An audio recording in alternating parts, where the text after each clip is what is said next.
जय माँ काली। भारत माता की जय। भारतवासियों, नींव थी डाली कभी जिस काम की सरदार ने, सरदार मतलब वल्लभ भाई पटेल जी, काम वो पूरा किया है।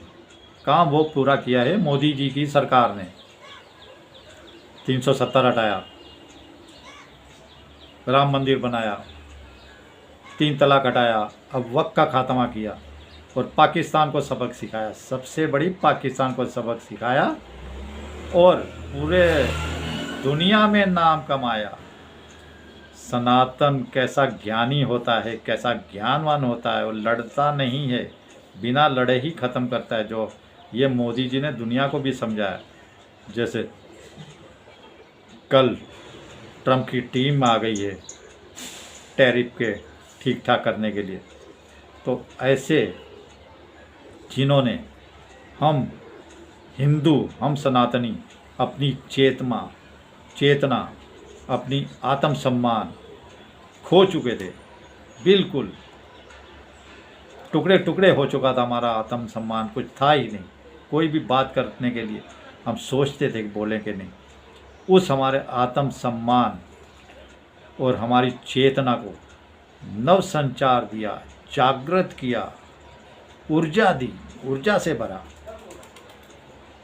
और पूरे देश के लिए गरीबों, बहन बेटियों, माताओं और बुजुर्गों, बच्चों को उनका जीवन कैसे संवरे, कैसे उनके जीवन में खुशियां आए और कैसे वो अपने जीवन में उन्नति कर पाएँ, और उनके लिए मैं कैसे सड़क बना पाऊँ, कैसे रेलवे स्टेशन बना पाऊँ, कैसे उनको रोज़गार दे पाऊँ, कैसे भारत को एक विकसित राष्ट्र बना पाऊँ, और साथ ही कैसे एक आर्थिक शक्ति में सोने की चिड़िया जो कहलाती थी उससे हटके सोने का मोर बना पाऊँ।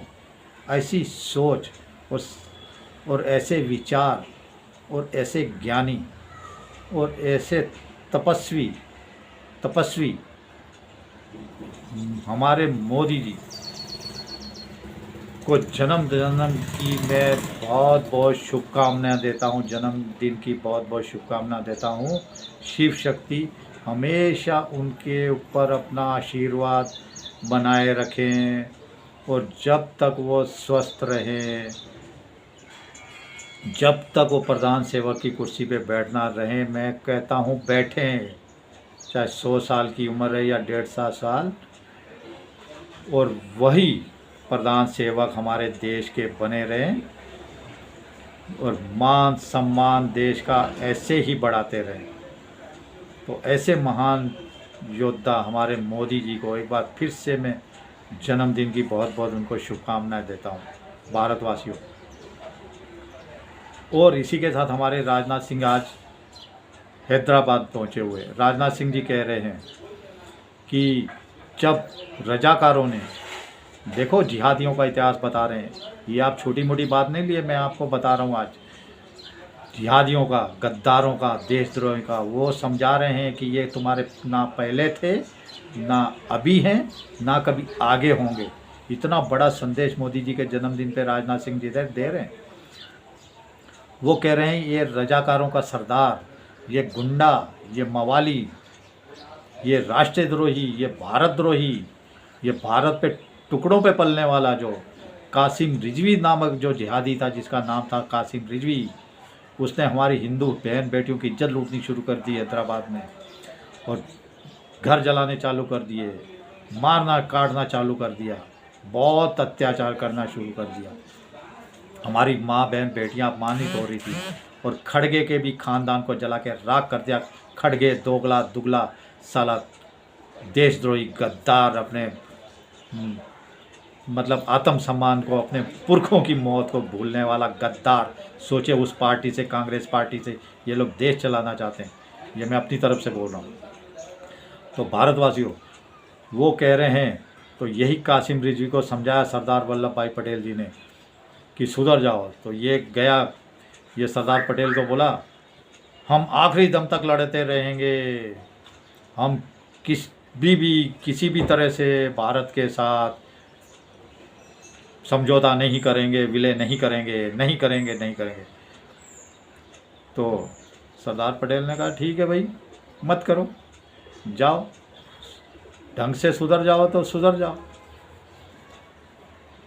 तो फिर इसने दूसरी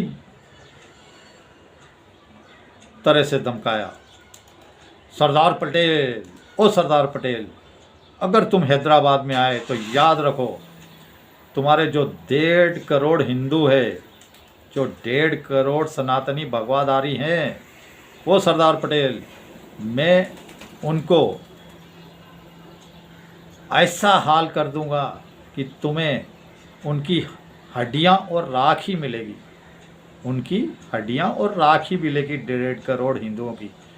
ये कासिम रिजवी, रजाकारों का सरदार, दलाल कह रहा था। तब सरदार पटेल साहब ने कहा कि ठीक है भाई, जब तुम आत्महत्या खुद ही करना चाहता है तो उससे तो मैं कोई भी रोक ही नहीं सकता तेरे को, ठीक है। तब देखिए सरदार वल्लभ भाई पटेल ने ऑपरेशन पोलो के नाम से हमारी सेना को भेजा था, और तब ये जिहादी, ये रजाकार, ये गंदे खून वाले नीच लोग, ये आज भी बैठे हुए हैं भारतवासियों, ये आज भी बैठे हुए हैं, उनको चैलेंज कर रहे हैं हैदराबाद में। तो ये बिल्कुल ऑपरेशन पोलो शुरू किया जब हमारी सेना पूछी, लोट पोट गए चरणों में, लोट पोट गए, बोले मत मत मत मारो, मत मारो, मत। कहाँ ये 1.5 करोड़ हिंदू सनातनियों को और ख़त्म करना चाहते थे, भगवा को ख़त्म करना, भगवाधारियों को, एक एक बहन बेटी किसी को नहीं छोड़ना चाहते थे। कहाँ ये हमारे मुट्ठी भर सनातनी गए, सोचिए। तो ये थूक चाटने लगे, लौट गए, बोले तुम हमें जो भी सज़ा दे दो, लेकिन हमें जिंदा रख दो, हमें मारो मत। यही भीख मांगते हैं ये लोग, यही भीख। और हम सनातनी पिघल जाते हैं। बिल्कुल पिघलने की ज़रूरत नहीं है, मोदी जी के जन्मदिन के बिल्कुल पिघलने की ज़रूरत नहीं है। अब पिघलना छोड़िए, मैं कह रहा हूँ 1 साल से मुझे 5 लोगों ने धोखा दिया है, 5 लोगों ने, अभी मुसलमानों ने। इसलिए गंगा भी हमारी, जमुना भी हमारी, और हमारी संस्कृति है, संस्कृति हमारी गंगा जमनी संस्कृति पे गर्व करिए भारतवासियों। और जो सरदार पटेल ने इनको समझा के सबक, लेकिन ये उस समय नहीं माने, उस समय नहीं सुधरे, जब तक इनको जूते नहीं पड़े, जूतम जात नहीं हुए।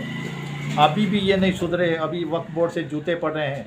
तो अभी धीरे धीरे इनको समझ में आ रहा है कि हमारा खेल ख़त्म हो, अभी ये भाईचारे का लॉलीपॉप देंगे, भाईचारा सिखाएंगे तुम्हारे को। बिल्कुल भाईचारे के इनके नहीं फंसना है, बिल्कुल नहीं फंसना है। अपनी यह चेतना जागृत करिए। चलिए, मैं आज भारत में हैदराबाद का जो विलय हुआ था उसकी और मोदी जी को बहुत बहुत शुभकामनाएं देता हूं, जो आपने अंदर नया संचार करा और भारत को एक नई दिशा में ले जाने का प्रयास और मेहनत और जतन दिन रात करते हैं। मैं फिर से मोदी जी को जन्मदिन की बहुत बहुत शुभकामनाएं देता हूं, और साथ में शिव शक्ति से कामना करता हूं कि मोदी जी के साथ पूरे भारत के सनातनियों पर, सिर्फ सनातनी कह रहा हूं, सनातनी हिंदुओं पर, हमारे संत महात्माओं पर, हमारी पावन धरती पर, पावन भूमि पर हमेशा अपना आशीर्वाद बनाए रखें, और जिहादियों, घुसपैठियों से इस देश को मुक्त करने का वरदान दे। देवों को देव भोले भंडारी, शिव शक्ति हमारी माँ, जय माँ काली। चलिए भारतवासियों, भारत माता की जय।